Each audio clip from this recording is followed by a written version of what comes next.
The phone call came at 2:47 a.m. A detective asking questions about money she didn't know existed. A bank account emptied while she slept. And an aunt who'd vanished without a trace, leaving behind nothing but a note that said 3 words: "You'll understand someday." By morning, 17 years of trust had turned to ashes, and the woman who raised her had become a ghost. There are betrayals that announce themselves with screaming and broken dishes. And then there are the quiet ones, the kind that happen in slow motion over years, camouflaged as love, disguised as protection, delivered by hands that once tucked you into bed at night. This is the story of a woman named Rebecca, who woke up one morning to discover that the person she called family had been systematically dismantling her future while promising to build it. And the most terrifying part wasn't what her aunt took from her. It was how long it took Rebecca to realize she'd been living inside a carefully constructed illusion, where every smile had an agenda and every act of kindness came with invisible strings attached. What you're about to hear is based on court documents, police reports, and interviews with the people who witnessed this unfold in real time. It's a story that started with a tragedy, continued with years of manipulation so subtle it looked like devotion, and ended with a discovery that shattered everything Rebecca thought she knew about loyalty and love. Before we dive deeper, let us know in the comments where you're watching from. We'd love to hear from you. And if you're new here, click on the subscribe button so you never miss any of our upcoming videos. Because this isn't just Rebecca's story. It's a blueprint for how financial abuse operates in families, how predators hide behind the language of care, and how someone can steal your entire future while convincing you they're the only one protecting it. The details matter. The timeline matters. And by the end, you'll understand why Rebecca says the hardest thing wasn't losing the money. It was accepting that the woman who raised her had been planning this from the very beginning. Stay with me. This one gets darker before it gets lighter, but the lesson at the end might save someone you love. Rebecca Chun was 6 years old when both her parents died in a house fire that started in the middle of the night from faulty wiring in the basement. She survived because she'd been sleeping at a friend's house that night, a birthday sleepover she'd begged to attend. When the social worker told her what happened, Rebecca's first words were asking when she could go home.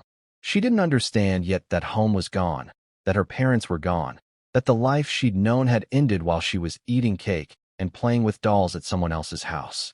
Her father's sister, a woman named Diane, flew in from across the country for the funeral.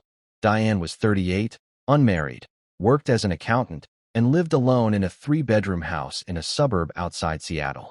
She had always been described by family as practical, efficient, the kind of person who sent birthday cards on time and never forgot to file her taxes. At the funeral, she knelt down in front of Rebecca, smoothed her hair, and said something Rebecca would replay in her mind thousands of times over the next 20 years. "I know you're scared, sweetheart, but I promise you won't be alone. I'm going to take care of you now. Everything is going to be okay." The custody arrangement happened quickly. There were no other relatives willing or able to take Rebecca. Her mother's family lived overseas and had financial problems of their own. Diane submitted the paperwork, went through the background checks, attended the home visits, and within 3 months, Rebecca was living in Washington, enrolled in a new school, sleeping in a bedroom Diane had painted yellow because she remembered Rebecca saying once that yellow was her favorite color. In those early months, Diane seemed like everything a guardian should be. Patient when Rebecca had nightmares. Gentle when she cried for her parents.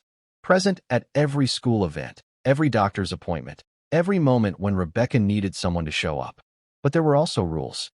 Strict ones. Diane explained that she ran a structured household because structure helped children feel safe. Rebecca had assigned chores, a fixed bedtime that didn't change even on weekends, limited TV time, and absolutely no friends over to the house unless Diane had met their parents first and approved the visit. Diane handled all of Rebecca's mail, explaining that she needed to keep track of important documents. She opened a bank account in Rebecca's name for the survivor benefits from Social Security, money that came every month because Rebecca had lost both parents. Diane said she was saving it for Rebecca's future, putting it somewhere safe where it would grow. As Rebecca got older, the structure tightened. Diane didn't allow sleepovers, saying she couldn't guarantee Rebecca's safety in other people's homes. She monitored phone calls and later text messages, saying the internet was full of predators and she needed to make sure Rebecca wasn't being targeted. When Rebecca asked about getting a part-time job at 15, Diane said no. That school was her responsibility, and working would distract her from her education. When Rebecca wanted to join the soccer team, Diane said the practice schedule would interfere with family time and homework. Every restriction came with a reasonable explanation. Every boundary was presented as protection. And because Rebecca had lost her parents so young, because the fear of losing anyone else was constant and overwhelming, she accepted it. She believed that Diane's control meant Diane cared, that being watched meant being loved. By the time Rebecca was in high school, she had no close friends. She'd learned that getting close to people was pointless because Diane would find reasons why they weren't suitable, why Rebecca couldn't spend time with them, why it was safer to keep her distance. She excelled academically because studying was one of the few activities Diane encouraged. She stayed home most weekends. She didn't date. She didn't rebel. She was, by all appearances, the model of a well-behaved, grateful child being raised by a devoted aunt who'd sacrificed everything to give her a stable home. But underneath that surface, Rebecca was lonely in ways she didn't have words for, isolated in ways she didn't recognize as abnormal because they'd been her normal for so long. The first crack appeared during Rebecca's senior year when she was applying to colleges. She'd been researching schools for months, narrowing down her choices, preparing her applications. Her top choice was a state university about 5 hours away with a strong biology program. She wanted to study medicine, to become a doctor, a dream she'd carried since childhood. Her guidance counselor, Mr. Hammond, had been helping her navigate the financial aid process. One afternoon in November, he called Rebecca into his office looking confused. He asked if she'd decided not to apply for financial aid after all. Rebecca said no, she'd definitely applied. She'd filled out all the forms with Diane's help weeks ago. Mr. Hammond pulled up his computer screen and turned it toward her. The FAFSA application was incomplete. Several required sections were missing. The deadline had passed. Rebecca felt her chest tighten. She went home that evening and asked Diane about it as calmly as she could. Diane was at her desk in the home office, sorting through bills. She didn't look up when she answered. I decided it wasn't necessary. We'll figure out a different path for you. Rebecca asked what that meant. Diane finally turned, her expression neutral. College is expensive, Rebecca. Even with financial aid, there are costs we can't cover right now. I think it makes more sense for you to attend community college locally for the first 2 years. Live at home. Save money. Then we can reassess. Rebecca felt something cold settle in her stomach. But I got accepted to the university. I have scholarships. Mr. Hammond said with financial aid, we could make it work.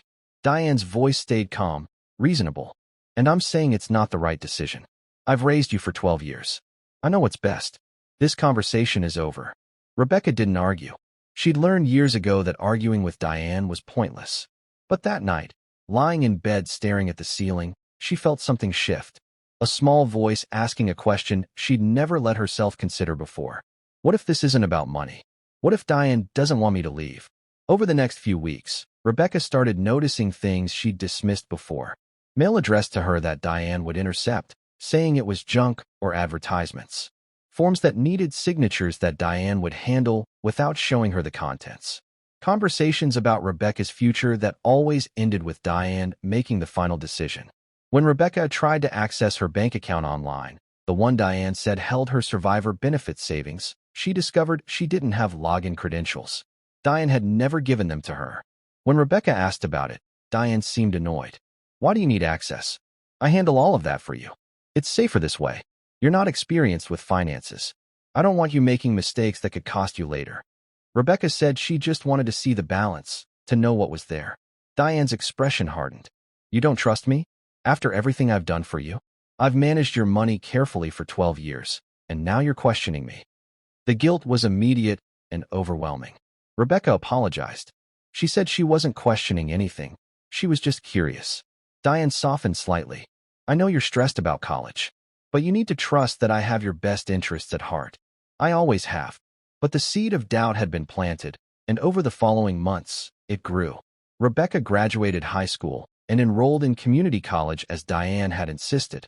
She wasn't allowed to work because Diane said she needed to focus on her studies. She wasn't allowed to get a car because Diane said insurance was too expensive. Every attempt Rebecca made toward independence was met with a reason why it wasn't feasible, why it wasn't safe. why Diane knew better. And slowly, quietly, Rebecca began to feel like a prisoner in a cell she'd helped build, one restriction at a time, one reasonable explanation at a time, until the walls were so high she couldn't see over them anymore. The truth revealed itself on a Saturday morning in March, 3 days after Rebecca's 20th birthday. Diane had left for a work conference, something she did twice a year, and would be gone until Monday evening. Rebecca was home alone for the entire weekend, which almost never happened. She'd been thinking about the bank account constantly, the survivor benefits money Diane said had been saved for her. Rebecca had done research. Social Security survivor benefits for a child who'd lost both parents would have been substantial, especially over 14 years. Even conservatively, there should have been well over $100,000 in that account by now. That morning, Rebecca made a decision. She went into Diane's home office, a room she was explicitly forbidden from entering without permission, and started looking through files. She didn't know what she was searching for exactly, just evidence, proof, something that would either confirm her fears or put them to rest. In the bottom drawer of Diane's filing cabinet, underneath folders of tax returns and insurance documents, she found a manila folder labeled simply Rebecca, with her birth date written beneath. Inside were bank statements, dozens of them, going back years. Rebecca's hands shook as she read through them. The account was in Diane's name with "for benefit of Rebecca Chun" listed in the memo section. The deposits were exactly what Rebecca had expected. Monthly payments from Social Security. For 14 years. Thousands of dollars flowing in regularly like clockwork. But the withdrawals told a different story. The first few years showed minimal activity, just small amounts here and there that could reasonably be explained as expenses for Rebecca's care. But starting around year 5, when Rebecca would have been 11, the withdrawals increased. Larger amounts. More frequent. By the time Rebecca was 16, thousands of dollars were being pulled from the account every month. The most recent statement, dated just weeks earlier, showed a current balance of $8,312. Rebecca did the math in her head, calculating conservatively what should have been there. The number made her nauseous. Over $150,000 had been deposited into that account over the years, and almost all of it was gone. She kept digging through the folder. There were other documents. Paperwork from her parents' life insurance policies. They'd had modest policies, $25,000 each, with Rebecca listed as the beneficiary. Diane had been appointed trustee to manage the funds until Rebecca turned 18. Rebecca found the payout confirmations. $50,000 total, deposited into an account in Diane's name 6 months after the fire. She found statements for that account too. The money was gone. Spent over the course of several years on things the statements didn't specify. Just transfers, withdrawals, cashier's checks made out to cash. There was more. Records of a settlement from the lawsuit against the landlord whose faulty wiring had caused the fire. Rebecca's parents had been renters, and their estate had sued for wrongful death. The case had settled when Rebecca was 8.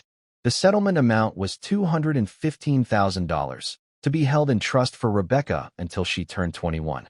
Diane was the trustee. Rebecca found statements for that account too, a brokerage account that should have been growing with investments. The balance had been healthy until 2 years ago.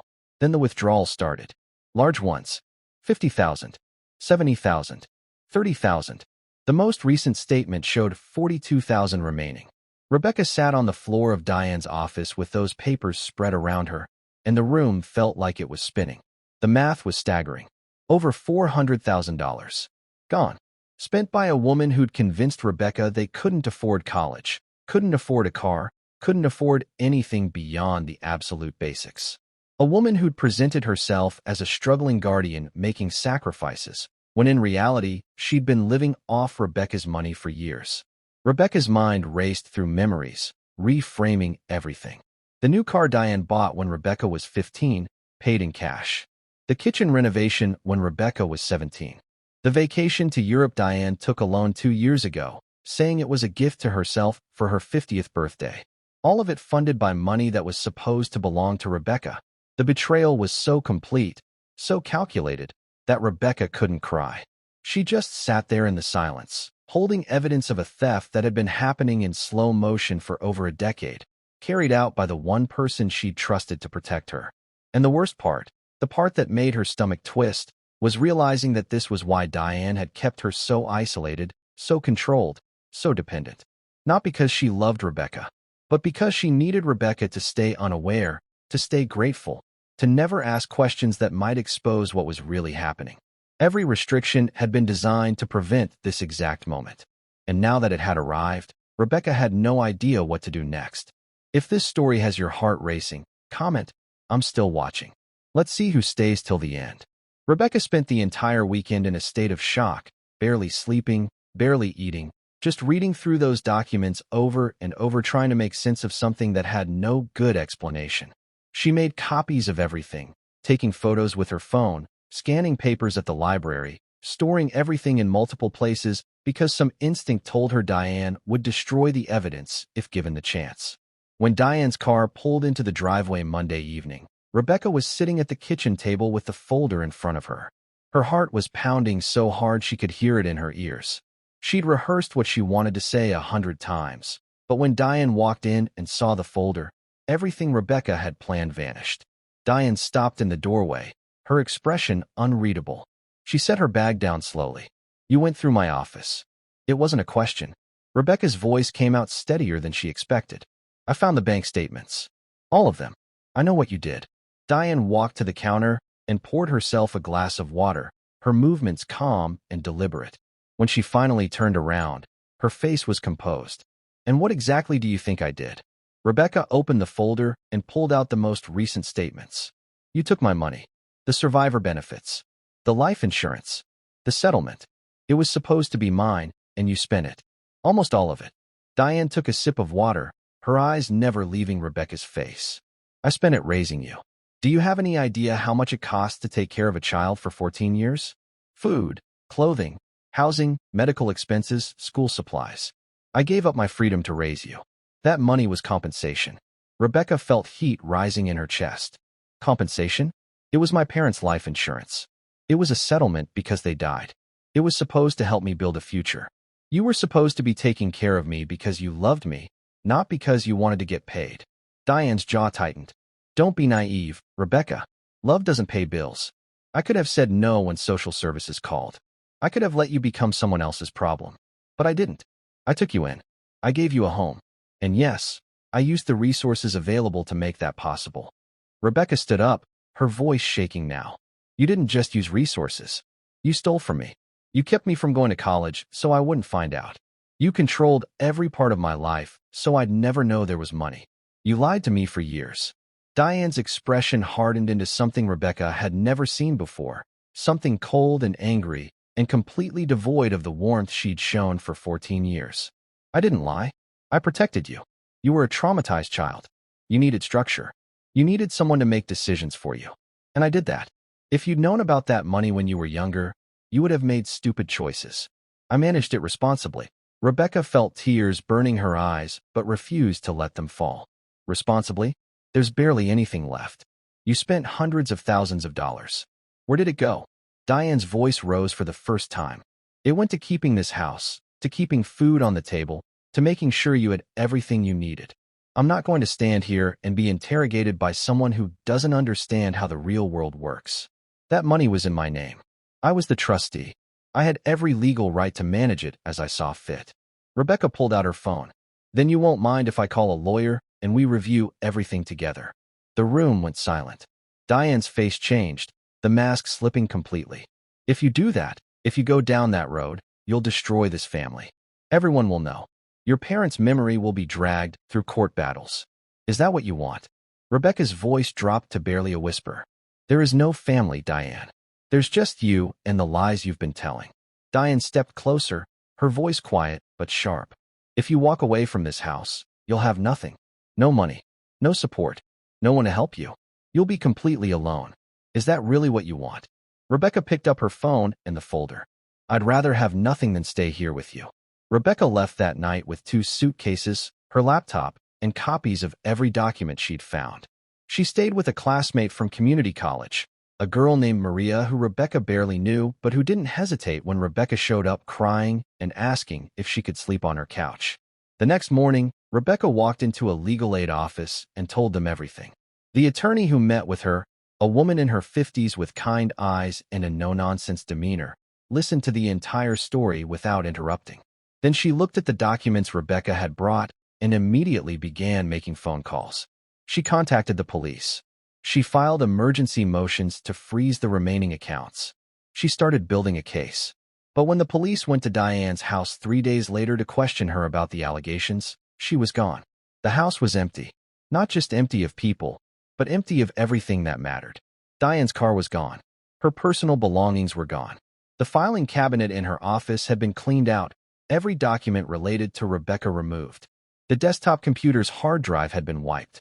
Neighbors said they'd seen a moving truck at the house 2 nights earlier, seen Diane loading boxes, but they'd assumed she was just doing some spring cleaning or taking things to storage. No one thought to question it. No one thought she was fleeing. The attorney filed a police report for theft and fraud. The police opened an investigation. But Diane had a 2-day head start, and she'd clearly been planning this. She'd withdrawn the remaining money from the accounts she controlled before Rebecca could get a court order to freeze them. She'd closed her bank accounts at the local branch. She'd resigned from her job via email, effective immediately, citing a family emergency. Her phone number was disconnected. Her email bounced back. She'd vanished as completely as if she'd never existed, taking with her what little remained of Rebecca's inheritance and leaving behind nothing but an empty house and a note taped to the refrigerator. The note was handwritten on plain white paper, just 3 words in Diane's precise, careful script. "You'll understand someday." Rebecca stared at those words, standing in the empty kitchen where she'd eaten breakfast for 14 years, where Diane had made her lunch for school every morning, where they'd sat across from each other at the table pretending to be a family. And Rebecca realized that this had always been Diane's exit strategy. The moment Rebecca questioned anything, the moment the truth threatened to come out, Diane had a plan to disappear, which meant she'd known all along that what she was doing was wrong. She'd known it was theft, and she'd prepared for this day while still looking Rebecca in the eyes and calling her family. The police investigation went nowhere. Diane had covered her tracks too well. She'd used cash for most of her final transactions. She hadn't told anyone at work where she was going. She had no close friends who might know her plans, no family beyond Rebecca who might have been contacted. Her social media accounts were deleted. Credit card activity showed purchases at gas stations heading east for about 3 days, then nothing. She'd either switched to cash entirely or obtained new cards under a different name. The detective assigned to the case told Rebecca that without more information, without knowing where Diane had gone or what name she might be using, there was little they could do. People had a right to move, and unless they could prove the money had been taken illegally, which was complicated given Diane's role as trustee, this was more of a civil matter than a criminal one. Rebecca's attorney tried to pursue it through civil court. They filed a lawsuit against Diane for breach of fiduciary duty, seeking to recover the stolen funds. But you can't serve papers to someone who can't be found. They tried tracking down Diane through every avenue available. Employment records, property records, vehicle registration. Nothing. It was as if she'd ceased to exist the moment she left that house. The attorney explained that this happened more often than people realized, that family members who committed financial crimes would sometimes just vanish rather than face the consequences, especially when they knew the victim had limited resources to pursue them. Months passed. Rebecca moved forward with her life because there was no other choice. She used what little money she had saved from her part-time work to rent a tiny studio apartment. She increased her hours at the campus library. She applied for every scholarship and grant she could find. She transferred to a 4-year university on a combination of financial aid, loans, and sheer determination. The attorney kept the case open, kept checking for any sign of Diane, any transaction or record that might reveal where she'd gone.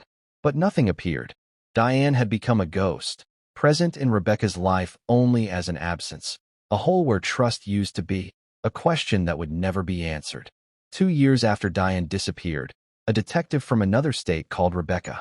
They'd found Diane's car abandoned in a long-term parking lot at a regional airport. It had been there for over a year before anyone thought to trace the registration. Inside the car was nothing useful, no clues about where she'd gone, just some old receipts and empty water bottles. The detective said they'd checked flight records but found nothing under Diane's name. She'd probably used cash for a ticket or had fake identification. They added her information to a database for missing persons, though she wasn't technically missing since she'd left voluntarily. They told Rebecca they'd notify her if anything came up. But the detective's tone made it clear he didn't expect anything to come up. Diane was gone, and she'd made sure of it. Rebecca stopped looking after that. She realized that finding Diane wouldn't give her closure, wouldn't return the money, wouldn't undo the years of manipulation. The only thing that would heal this wound was time and the life Rebecca built for herself despite everything that had been taken from her. She focused on school, on her studies, on becoming the person she wanted to be. She made friends carefully, learning to trust again while still protecting herself. She went to therapy every week, working through the trauma of discovering that someone had spent 14 years studying her weaknesses and exploiting them. She learned that healing wasn't about getting justice. It was about refusing to let what happened define what came next. 3 years after that, Rebecca graduated with honors from a 4-year university with a degree in biology. She applied to medical school and was accepted to 3 programs. She chose one on the opposite coast from where she'd grown up, somewhere Diane would never think to look if she ever did resurface.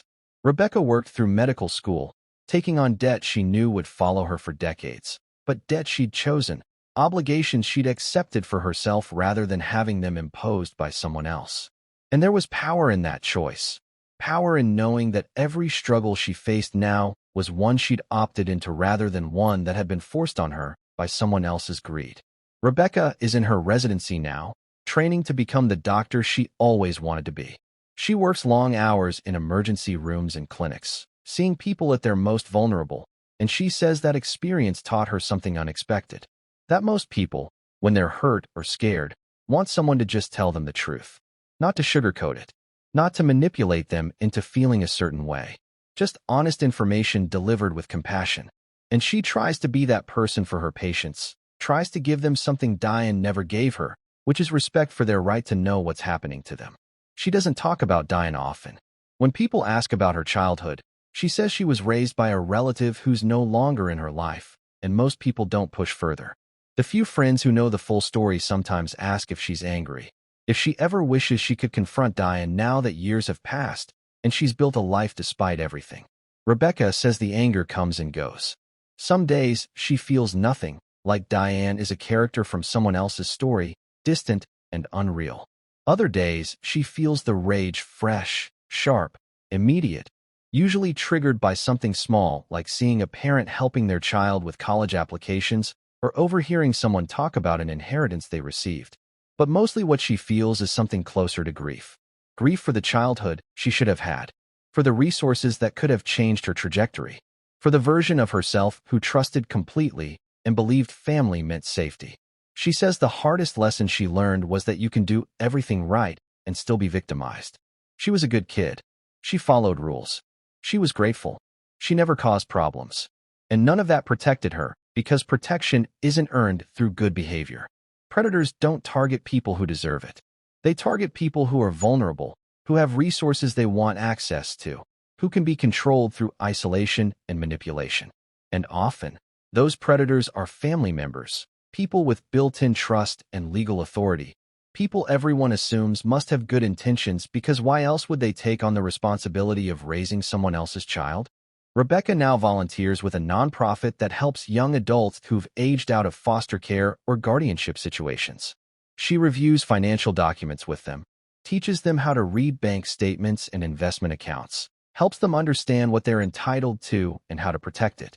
She sees herself in every 19-year-old who doesn't know how to access their own money because a guardian controlled everything, in every young person who's been taught that asking questions about their finances means they're ungrateful or distrustful. And she tells them what she wishes someone had told her. That transparency is a right, not a privilege. That people who truly have your best interests at heart will want you to understand your own financial situation, not be kept ignorant of it. That guardianship is a responsibility, not an opportunity. She teaches them red flags to watch for. Adults who refuse to provide documentation of how money is being spent. Guardians who intercept mail or prevent access to financial statements. People who make you feel guilty for wanting information about resources that legally belong to you. Situations where isolation increases over time rather than decreases as you get older and should be gaining independence. And she tells them that if they're seeing these patterns, they need to document everything. Make copies of any papers they can access. Reach out to school counselors or legal aid organizations. Do whatever it takes to protect themselves before the money disappears and the person responsible vanishes. Rebecca says she's forgiven Diane in the sense that she's made peace with what happened and doesn't spend her days consumed by anger. But she wants to be clear that forgiveness doesn't mean reconciliation. It doesn't mean she'd welcome contact if Diane ever resurfaced. It doesn't mean she thinks what happened was okay, or understandable, or excusable. It just means she's chosen to carry this weight differently, to transform it into something that helps others rather than something that destroys her. She says some people hear her story and focus on the money, the $400,000 that should have been hers. But Rebecca says the real theft wasn't financial. It was the theft of agency, of years when she could have been learning who she was, developing independence, making choices about her own future. Diane didn't just take her money. She took her 20s, the time when most people are figuring out who they want to be. And that's a loss no court judgment could ever compensate. So let me ask you something. If someone close to you, someone managing financial resources on your behalf or on behalf of someone you love, refused to provide clear documentation of where money was going, would you speak up? Or would you convince yourself that asking questions means you're being difficult, untrusting, causing problems where none exist? And if you saw someone else in Rebecca's situation, a young person being kept isolated and dependent by a guardian who claimed it was all for their protection, would you recognize it as potential abuse? Or would you assume, like everyone around Rebecca assumed, that it was just strict parenting or appropriate caution? How many young people right now are living in situations where the adults controlling their resources are slowly draining accounts that should be building their futures? How many are being taught that curiosity about their own finances is inappropriate, that wanting independence means they're ungrateful? And how many of us walk past those situations every day without recognizing them because the person doing the harm looks responsible, sounds reasonable, and has convinced everyone, including the victim, that they're the hero of the story? Rebecca's case went to court. She had documents. She had evidence. And she still barely recovered a fraction of what was taken. Now think about all the cases that never make it that far because the victim doesn't know what to look for, doesn't have access to records, or is too afraid of losing the only family they have left. If you're a young person and someone is managing money that belongs to you, you have a right to see statements. You have a right to ask questions. You have a right to understand where every dollar is going. And if the person managing those funds makes you feel guilty for asking, that's not love. That's control. And control that prevents you from accessing information about your own resources is abuse, even when it comes wrapped in concern and delivered by someone who claims to have your best interests at heart. If you know someone in a situation like this, don't assume it's being handled appropriately just because the guardian seems responsible. Check in. Ask questions. Offer to help them understand their financial situation. Your attention might be the thing that prevents another Rebecca from losing years and resources to someone who was never supposed to have access in the first place. Rebecca's story isn't rare. It's just rarely told. Financial abuse in guardian relationships happens constantly, protected by systems that assume adults in positions of trust won't violate that trust, and by social norms that teach young people that questioning authority figures means they're the problem. But awareness is changing that. Documentation is changing that. And stories like Rebecca's, as painful as they are changing that. If this affected you, if it made you think about someone you know or something in your own past that didn't sit right, share it. Someone needs to hear it. Subscribe so you never miss the stories that matter, the ones that might help someone recognize a situation before it's too late. And remember that protecting yourself isn't paranoid. It's necessary. Thanks for watching. I'll see you in the next one.